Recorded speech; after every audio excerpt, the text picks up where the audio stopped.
Nathan Carter had always admired his Aunty Margaret to the world. She was Judge Margaret Carter, a woman known for her ruthless dismantling of corruption cases and fearless approach in the courtroom. But to him, she was the woman who had raised him after his parents passed away, the woman who taught him how to stand up for justice, and the woman who never backed down from a fight, especially when the fight was against injustice. Now, at 72 years old, Margaret had finally retired from her long and illustrious career. After decades of serving as a federal judge, she had chosen to settle into a quiet life in Oak Ridge Estates, a gated suburban community known for its well-manicured lawns, strict homeowners regulations, and an overbearing HOA that thought itself above the law. Nathan, now a successful attorney, lived only a few blocks away, ensuring that he could keep an eye on his aunt. Though independent and sharp as ever, Margaret had recently been in a car accident that left her with limited mobility, requiring a wheelchair for the foreseeable future. Her only request? A small wheelchair ramp installed at the front of her house, so she could move freely without assistance. It was a simple, necessary modification, but to the HOA, it was a direct violation of their power. Margaret had barely used the ramp for a week before the first letter arrived. Nathan was there when she opened the envelope, seated at her kitchen table with a cup of coffee. He watched as her lips pressed into a thin line while she read the letter. "What is it?" Nathan asked, already suspecting something was wrong. She handed him the paper. "Notice of violation. Immediate action required. Dear homeowner, our records indicate that you have made an unauthorized exterior modification to your property. Offense: addition of a wheelchair ramp. As this structure disrupts the uniform aesthetic of Oak Ridge Estates, you are required to remove it within 14 days to avoid further penalties.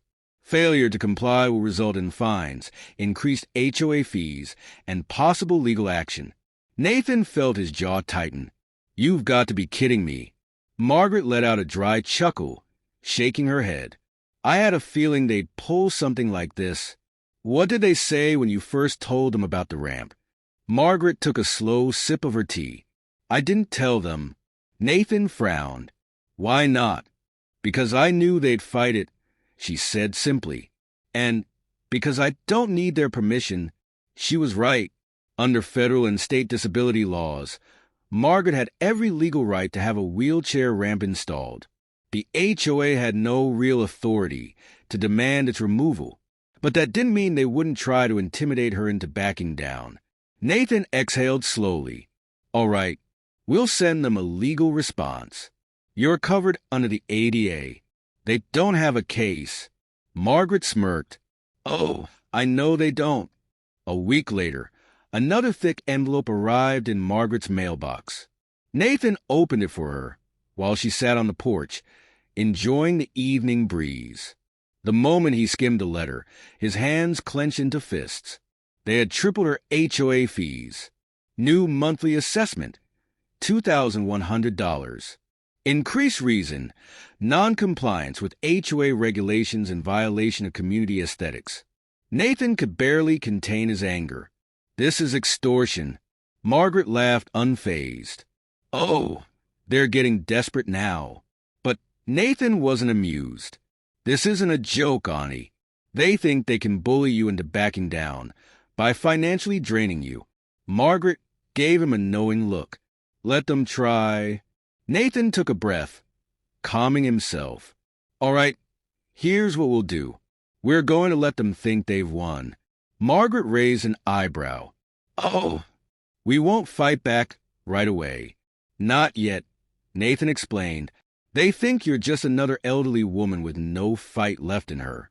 They don't know who they're dealing with." Margaret's lips curled into a slow grin. "So we wait." Nathan nodded. "We wait. And while we do, I'll be gathering everything I need to tear them apart." Nathan spent the next 2 weeks digging into the HOA's financials, requesting copies of budget reports, spending records, and internal policies. What he found was worse than he expected.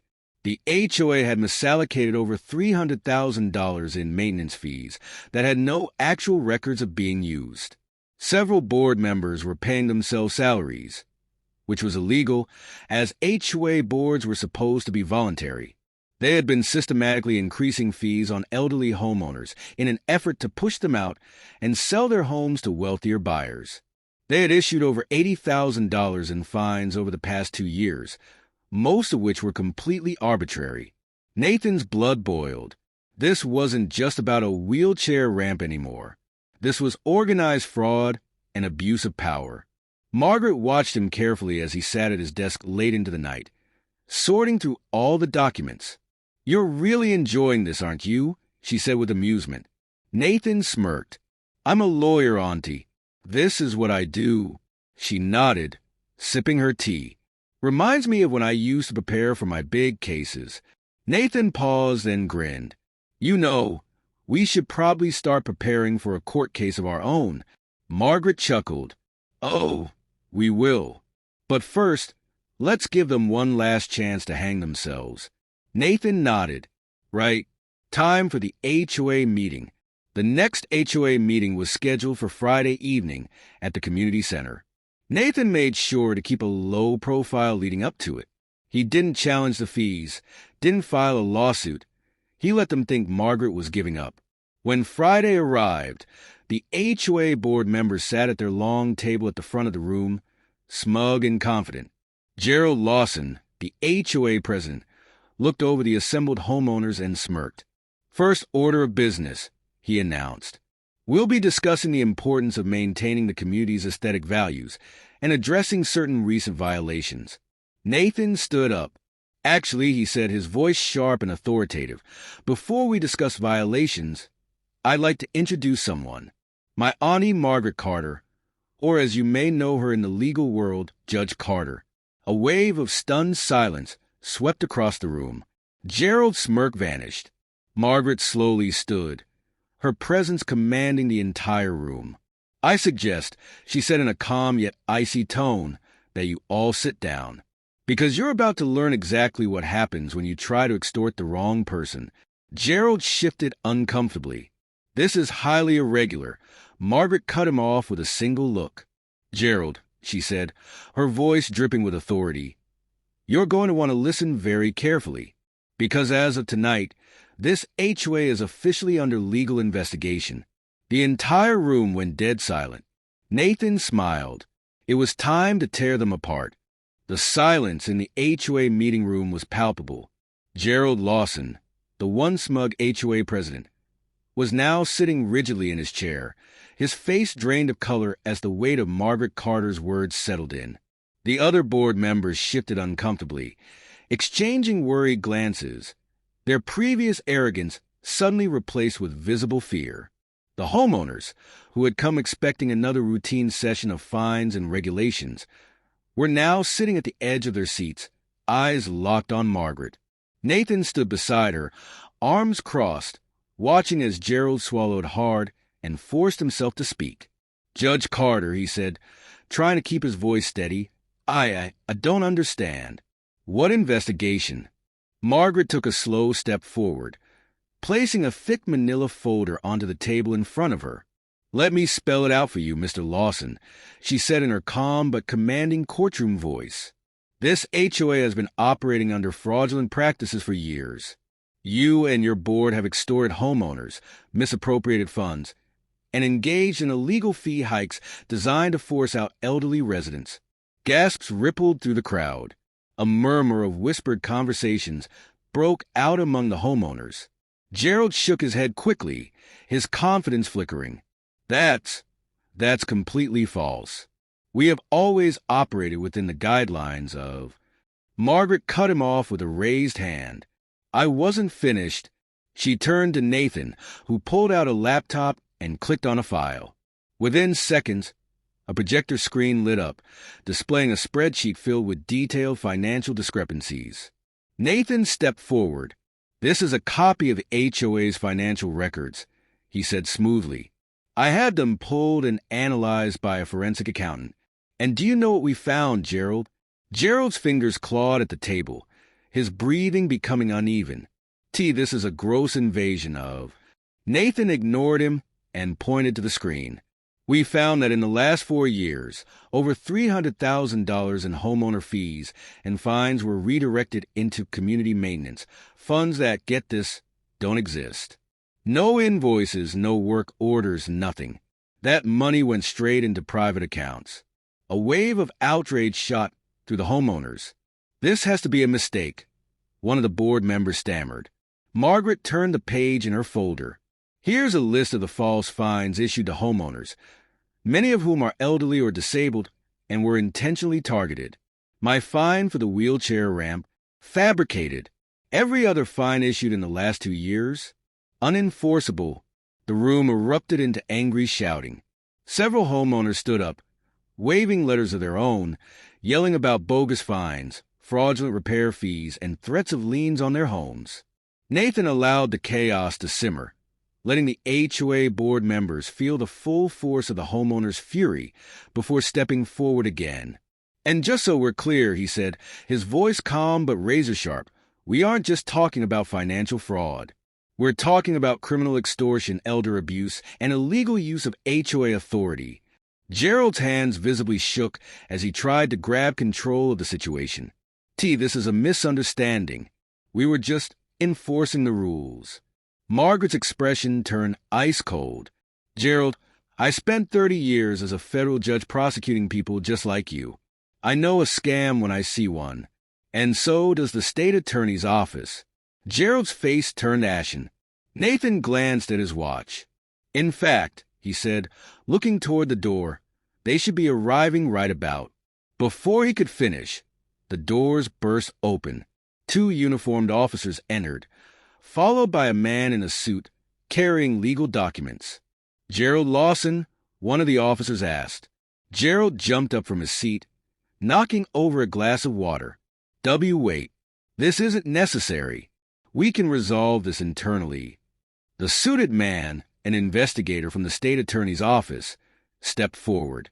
"Mr. Lawson, you are officially under investigation for financial fraud, racketeering, and abuse of power. We have a warrant to seize all HOA financial records immediately." Margaret folded her arms, watching as the reality of the situation finally sank in. Gerald's knees wobbled, and he looked around the room for support. But none of his fellow board members moved to help him. I need a lawyer," he stammered. Nathan smirked. "I'd offer to represent you, but I don't defend criminals." The officer stepped forward, placing Gerald in handcuffs as a stunned silence fell over the room. Nathan turned back to the homeowners, scanning their faces. "As for the rest of you, this HOA is officially dissolved. Effective immediately, we will begin restructuring a new resident-run association, one that actually works for the homeowners, not against them." A cheer erupted from the crowd. Homeowners shook hands, patted Margaret on the back, and several even hugged Nathan, thanking him for taking down the corrupt board. As Gerald was escorted out, his face twisted in humiliation, he shot one last desperate glare at Margaret. "You think you've won?" he hissed. "I'll get out of this." Margaret smiled coldly. "Oh, Gerald, you have no idea how much I'm looking forward to seeing you in court." The last thing he saw before being shoved into a police car was the smirk of a woman who had spent her entire life ensuring people like him paid for their crimes. Nathan exhaled and turned to his aunt. "Well, that was fun." Margaret chuckled. "Almost makes me miss my job." Nathan smirked. Almost. The battle was over, and justice had finally been served. The fallout from the HOA scandal was swift and unforgiving. Within days, the news of Gerald Lawson's arrest spread like wildfire, making headlines in both local newspapers and online community forums. The once feared HOA president, who had ruled Oak Ridge Estates with an iron fist, was now a disgraced fraudster facing multiple felony charges. Nathan worked tirelessly in the following weeks, helping the residents restructure the HOA into a fair and transparent organization. His first move was to organize a vote, and it was unanimous. The entire corrupt board was removed, and a new resident-led committee was formed, ensuring that no single person would ever hold unchecked power over the neighborhood again. But the biggest victory came when Margaret's wheelchair ramp remained exactly where it was. With the HOA's old rules thrown out, a new policy was put in place, one that protected elderly and disabled residents from any form of discrimination or harassment. The homeowners, now free from Gerald's dictatorship, came together to support one another, transforming Oak Ridge Estates into a true community instead of a place run by fear and intimidation. Meanwhile, Gerald's legal troubles only worsened. Nathan kept a close eye on the case, making sure that the state attorney followed through with every charge. The forensic audit revealed that Gerald had personally embezzled nearly $200,000 from HOA funds, which meant he was now facing prison time, not just fines. When his trial began, Judge Carter herself attended the proceedings, sitting in the front row of the courtroom with a satisfied smirk as Gerald squirmed in his seat. He tried everything: plea deals, blaming his board members, even claiming that he had been misled, but the evidence was too overwhelming. The jury took less than 3 hours to deliberate before returning with a guilty verdict on all counts. The sentence? 7 years in federal prison, plus full restitution to the homeowners he had stolen from. Nathan and Margaret watched as Gerald was led away in handcuffs once again, his once arrogant expression now replaced with defeat and humiliation. As they walked out of the courtroom, Margaret turned to Nathan with a sly smile. "Well, that was satisfying." Nathan chuckled. "Almost too easy." They returned to Oak Ridge Estates later that evening, where a celebration was already underway. Homeowners had gathered at the newly repurposed community center, formerly the HOA office, to mark the end of an era. Nathan watched as his aunt was showered with gratitude, neighbors coming up to personally thank her for standing up to corruption when no one else could. Margaret simply shrugged, sipping her tea. "All I did was what was right." Nathan smirked and made sure a crook like Gerald never gets to run anything ever again. The celebration continued late into the evening, but Nathan and Margaret eventually took a quiet stroll down the now peaceful streets of their neighborhood. "This place finally feels like home," Margaret mused. Nathan nodded, because now it belongs to the people, not some power-hungry HOA. Margaret patted his shoulder. "You did good, Nathan. Your parents would be proud." Nathan exhaled, feeling the weight of the battle finally lifting off his shoulders. And as they reached her house, passing by the perfectly intact wheelchair ramp, he knew that for the first time in years, Oak Ridge Estates was finally free.